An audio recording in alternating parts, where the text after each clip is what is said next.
Hi,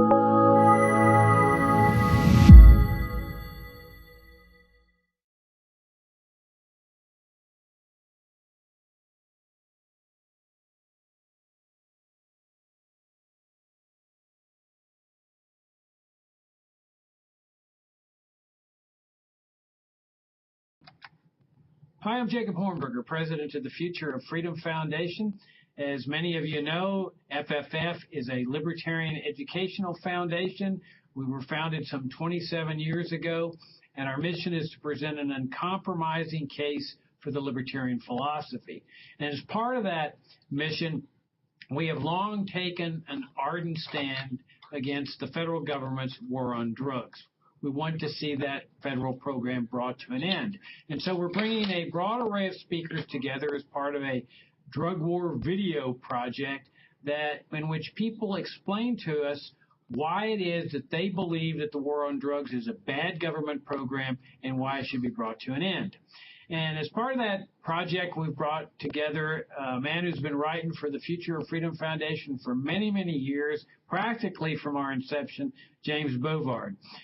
James is a policy advisor here at FFF and has been for many, many years, and is the author of many, many fantastic books. I'll mention some of them: Lost Rights, Attention Deficit Disorder, Terrorism and Tyranny, Public Policy Hooligan, Freedom in Chains, Shakedown, The Fair Trade Fraud, Feeling Your Pain, The Bush Betrayal, all of which are absolutely fantastic, and I'd recommend people buying and reading all of them. So, Jim, welcome.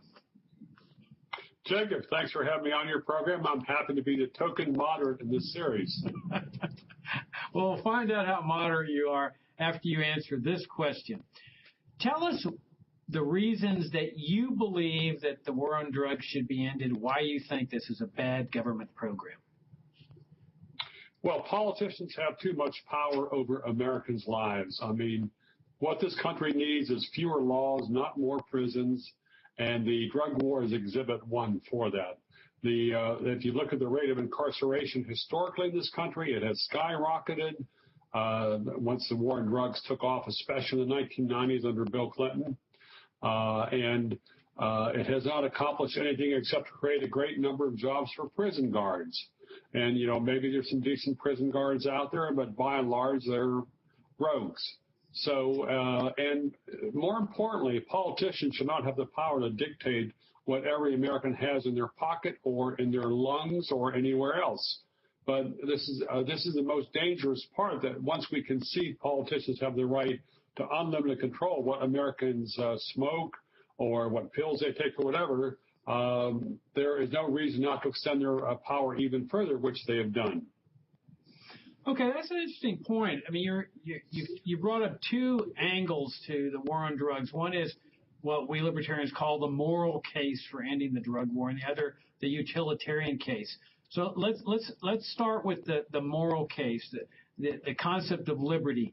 Would you go into that a little bit in more detail? Why it is that you believe that the government's war on drugs is an assault on the freedom of an individual?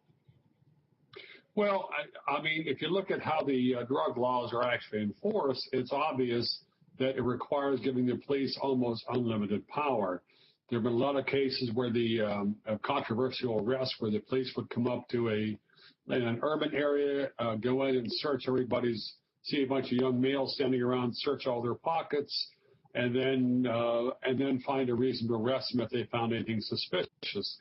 This is also something which has encouraged a great deal of police lying, because the Fourth Amendment, which prohibits unreasonable searches and seizures, has been a victim of the drug war, because very often what has happened in many court cases is that police have claimed that that a person was standing there and just happened to drop drugs on the ground happily at the moment the policeman was watching or nearby, and that was reason to arrest him. But in many of these cases, he had an unconstitutional search, which the evidence was snared by, and then the police lie about in court, which is known as testifying. So this is another example of how the war on drugs has spurred corruption throughout American society. Yeah, the corruption argument really is a big one. I mean, not only here in the United States, but certainly in Latin America. You raise the issue of search and seizure, which is interesting. I mean, this is the provision in the Fourth Amendment that the American people demanded be enacted after the Constitution brought the federal government into existence. Explain to us why this concept of search and seizure and privacy is considered by libertarians and really others to be an essential aspect of human freedom. Well, it's a simple question of how private citizens interact with government agents. And if government agents have unlimited power to stop and frisk people, to search their pockets, to search their cars, to search anything. I mean, there have even been cases in which people have been flying in from abroad where the government claims to suspect that they might have swallowed condoms with cocaine or heroin or whatever. And so the government has locked them up and held them and then searched their stools. So once you grant the principle the government's entitled to search everywhere to protect everybody from everything, then you have unlimited government power. And the founding fathers realized that it didn't matter if the King George or the British Parliament had good intentions towards the American people. The whole idea of giving the King's agents and Parliament's agents and tools unlimited power to search American houses, to search through people's papers, to confiscate this, to confiscate that. That was seen as one of the clearest tramplings of freedom, because if you don't have freedom to walk down a street and not be accosted by a government agent, then you're just kind of pretty much, you're obviously inferior legally, because I don't know how many people watching this video have attempted, if they see a policeman, to walk up and demand that he empty his pockets so they can tell what he had in his pockets. It probably wouldn't go very well. You might get tased, or you might get arrested, or who knows what. But that is the kind of power that many politicians want police to have over private citizens, and it creates so much inequality that it bludgeons any hope for freedom. Yeah, well, as part of that search and seizure syndrome that comes with the drug war, we have the phenomenon of asset forfeiture laws, which I know you've written a lot about. So tell us a little bit about that aspect of the drug war. Well, asset forfeiture laws have been around for a long time, but they greatly proliferated after Nixon launched the first modern drug war. And what's happened is you've had all these laws that basically permit the police or other law enforcement agencies to confiscate private property based on a mere suspicion or an alleged suspicion that the property has been misused for drug purposes, or that someone had marijuana on the premises. There have been a number of cases where houses were seized simply because someone possessed marijuana. It's been a very common thing for seizing cars. The Washington Post did a very nice series a couple of years ago on this that talked about some of the pretexts that the feds had trained local police around the nation to pull over cars and then to invoke this or that pretext during the traffic stop to justify seizing it for drug suspicion. For instance, if someone has an air freshener gizmo hanging off their rear view mirror, then that's considered evidence that they may have been involved with narcotics or narcotics trafficking. And I mean, part of the reason I'm concerned about this is the kind of rule that shows a definite bias against cigar smokers. Which, of course, you're one of those. I try. Prices are going up. The FDA's cracking down. You know, it's like General Custer, Little Bighorn for cigar smokers. Well, maybe you'll get some relief if they lift the Cuban embargo and get some of those Havana cigars coming in. Well, you know, folks have often asked me if I smoke Cuban cigars, and I explain, look, I'm a freelance writer. Freelance writers are not allowed to smoke Cuban cigars. I like Dominicans because they're a lot more mild, they're better quality usually, and they're about, 1/10 of the price. I mean, it's very important to clarify, since I said I'm a cigar smoker, to clarify that I actually smoke cheap cigars. I'm not one of these arrogant SOB cigar smokers. All right. Well, tell me what happens with the money. I mean, on asset forfeiture laws, as I understand it, somebody doesn't even have to be charged with a crime, and they're stealing their money. Well, what happens with that money when they confiscate it? Well, most of the money goes to good purposes like the salary of the policeman or the budget of the police department or law enforcement agency. It's been pointed out for decades that this asset forfeiture tactic is profoundly corrupt at the source because you have a conflict of interest. The same agency that seizes the money often gets to keep a large part of it. And the feds have structured things this way with assets, with something called equitable sharing, if memory serves, which basically lets the local government seize property and then give part of it back, and then transfer it to the feds, which keep part of it and then give the rest of it back to the local or state agency. And local and state agencies can do this to get around local and state laws that would prohibit police from seizing private property, based on suspicion. But this is what asset forfeitures have been based on, and it has proliferated. And a few years ago, it became such a scandal that even the Obama administration and Eric Holder were embarrassed. So they promised to fix it, and the media went away. And then about 6 or 8 months later, they started up some of the same abusive practices again. But they're getting away with it. And it's kind of the asset forfeiture is one of my favorite examples of just raw government injustice.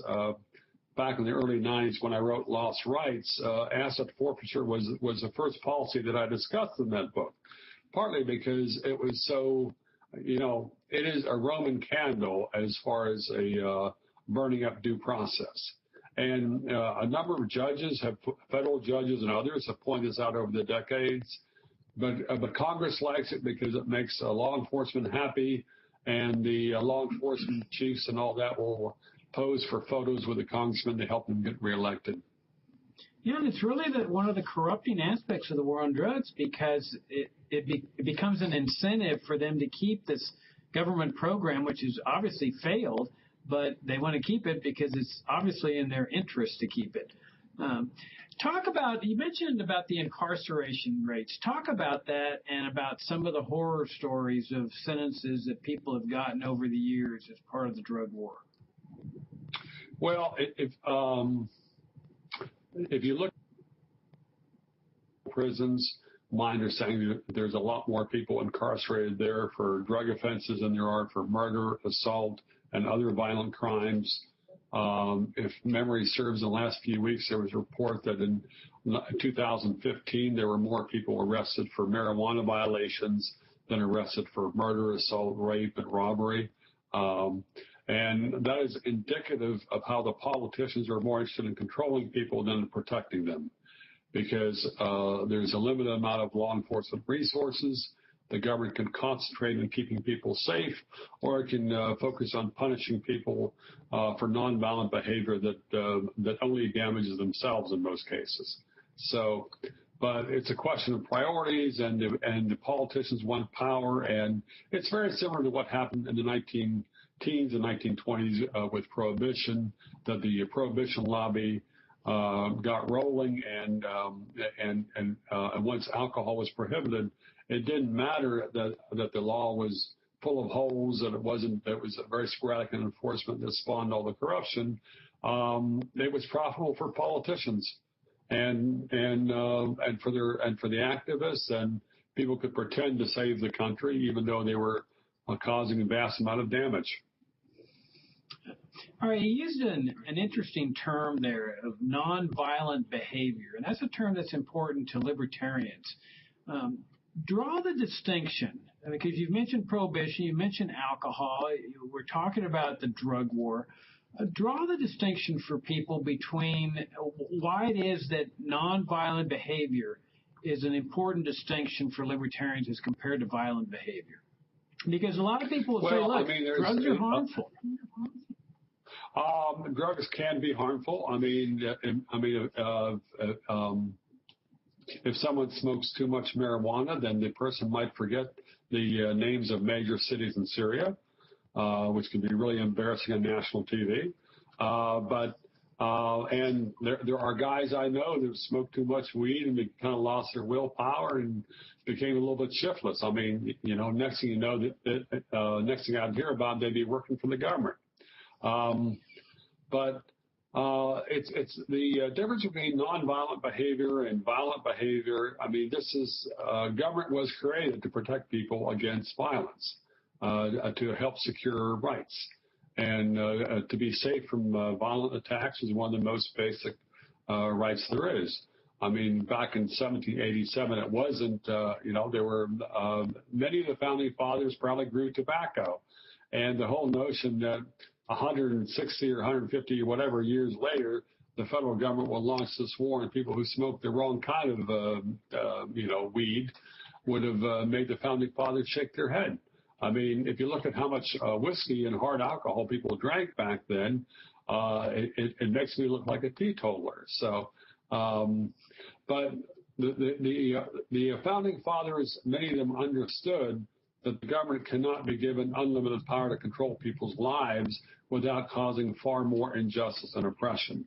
And it's a basic libertarian message that we recognize that that the government cannot be given too much power even for good purposes, and because if that happens, then you greatly increase the chance of evil from government and government agents. We can see that in the current presidential election, because you have two major party candidates who both seem very power hungry. And if the government was limited to simply, safeguarding the peace and maybe paving the roads, whatever, you would not have such a dishonest scramble for power, a desperate scramble for power, and people doing anything and everything in order to capture that power. But once the government claims the right to intervene in people's own lives, protect them against themselves, that's a Pandora's box. There is no stopping, and it's only a question of what sort of promise a political demagogue will make next. Yeah, it seems to me that if they have the power to punish people for ingesting marijuana or cocaine or heroin or whatever, that they then have the power to punish people for ingesting tobacco or alcohol or fatty foods or anything that they consider destructive. I mean, this to me is the epitome of the nanny state, taking care of people and protecting them against their own decisions. I agree, and I mentioned cigars earlier. The FDA is coming down. The Food and Drug Administration is cracking down on cigars. They've come up with a much arbitrary standards. They're going to could effectively ban any cigars were not sold before 2007, or severely restrict them. They're going to add new taxes. And it's rather ironic that in many states where it's finally becoming legal to smoke marijuana, now the FDA seems to practically want to make it illegal, if not semi-prohibited, to smoke cigars. Now, it's possible to smoke too many cigars. General Grant did. But by and large, this is very much of a moral crusade, because if you look at some of the statements from the FDA officials, they've talked about the goal of achieving a society that is tobacco-free. Well, I mean, this is no different than the 1920s wanting to have an alcohol-free society, or, preachers who want to have a sin-free society. It ain't going to happen. And simply by pretending that you're doing God's work, you open a Pandora's box for all kinds of evils. Well, it goes back to your original point about that this is the right of people to engage in this kind of conduct, even if it's harmful, even if it's destructive. I mean, that's what freedom's all about. And when they have the power to punish people for doing that type of thing, that's not exactly a free society. Talk a little bit about the racial aspects of the war on drugs in terms of how it's been enforced and what the results of enforcement have been. Well, if you go back and look at the early history, especially with marijuana, there was a federal anti-marijuana law passed in 1937. A lot of historians have said that was basically targeted towards Mexican immigrants, because they were much more likely to be smoking marijuana than others. And may have also been targeted against jazz bands, which were often made up primarily of blacks.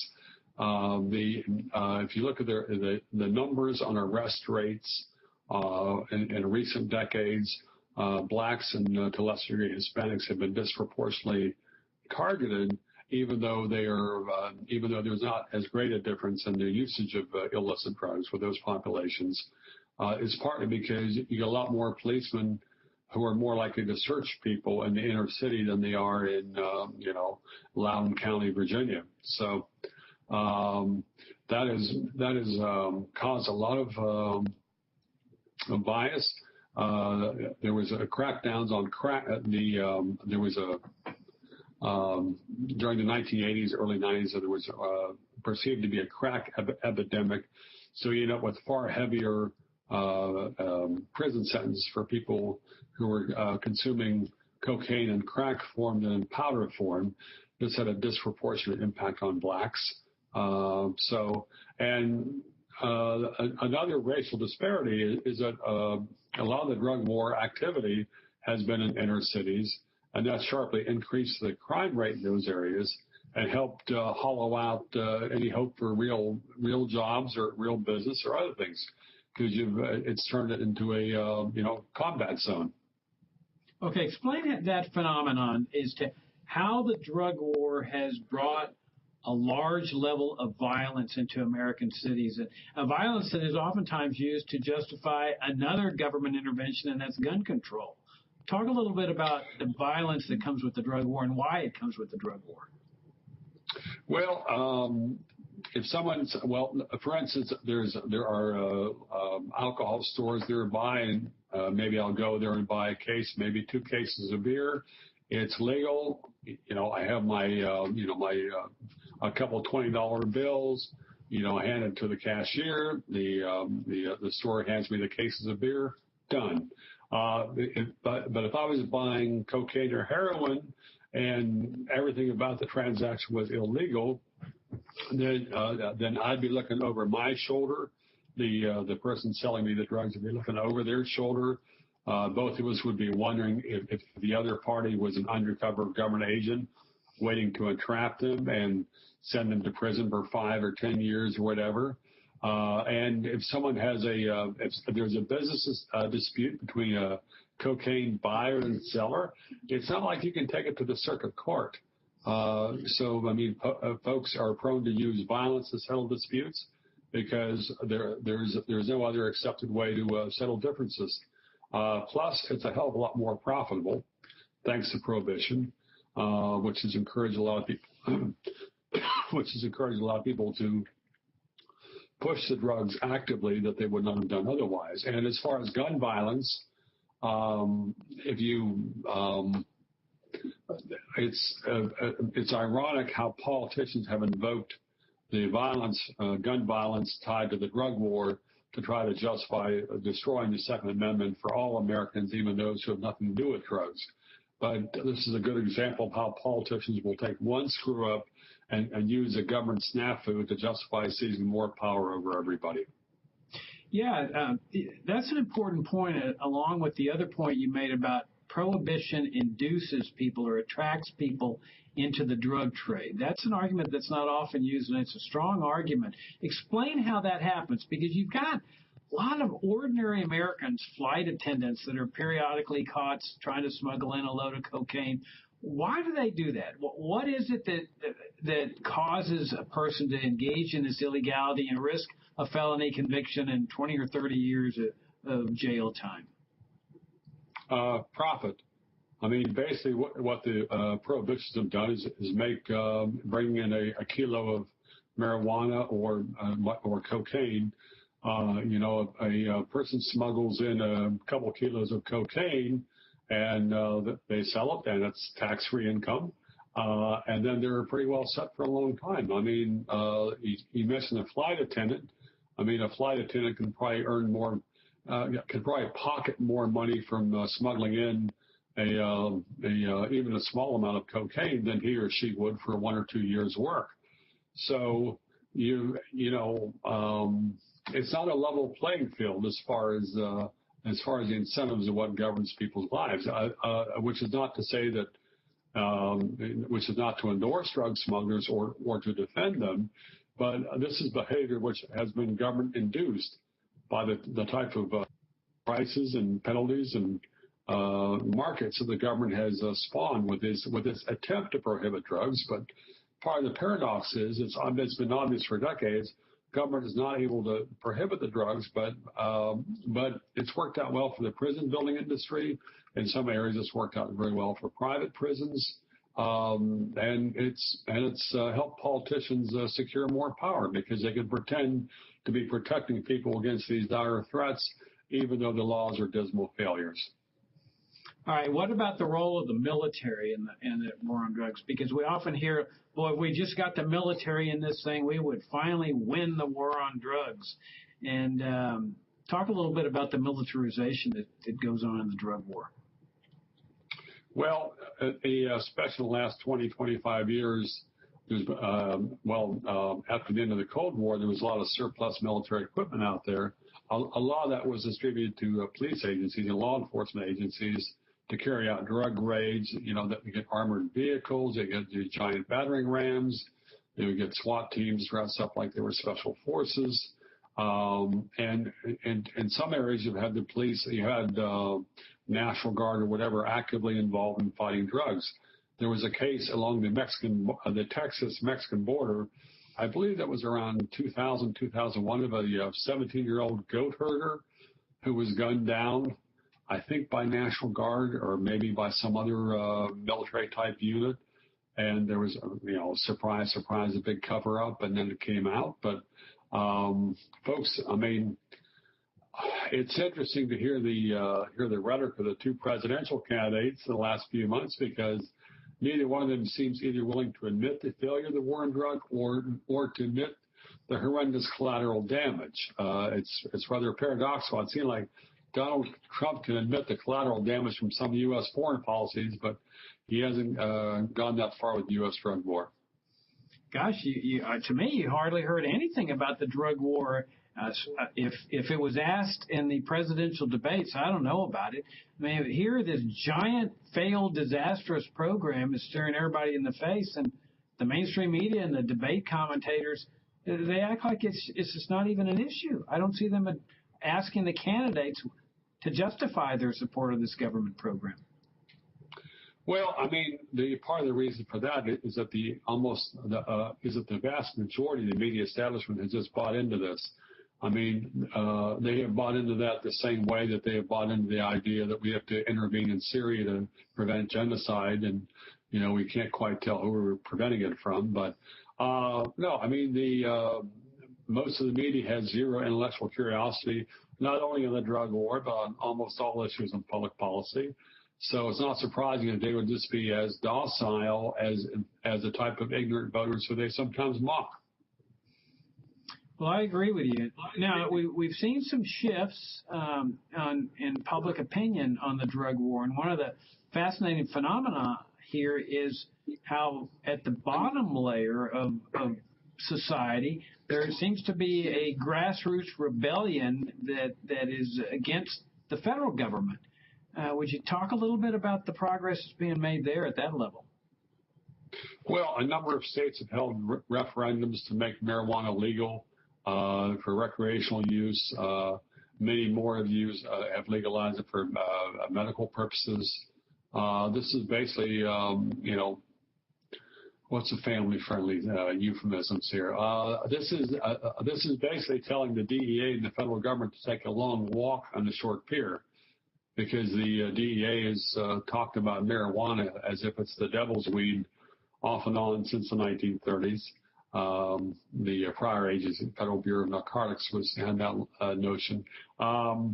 So, I mean, it's one of the healthiest parts of the American political system, in an area where the federal government has just been paralyzed and dishonest. It's been possible for state governments to have referendums or movement and give people a little more room to breathe. I mean, that's what it comes down to, room to breathe. Yeah, it's really shifting the course of American society, and I think the war is teetering, and hopefully this video project will help push it over the edge. So thank you, Jim, for coming on board and sharing your perspectives, and thank you for the great work you've done for Liberty over the years. Thanks for having me on. Thanks for your kind words, and good luck with the video project, Jacob. Okay. Thank you, Jim.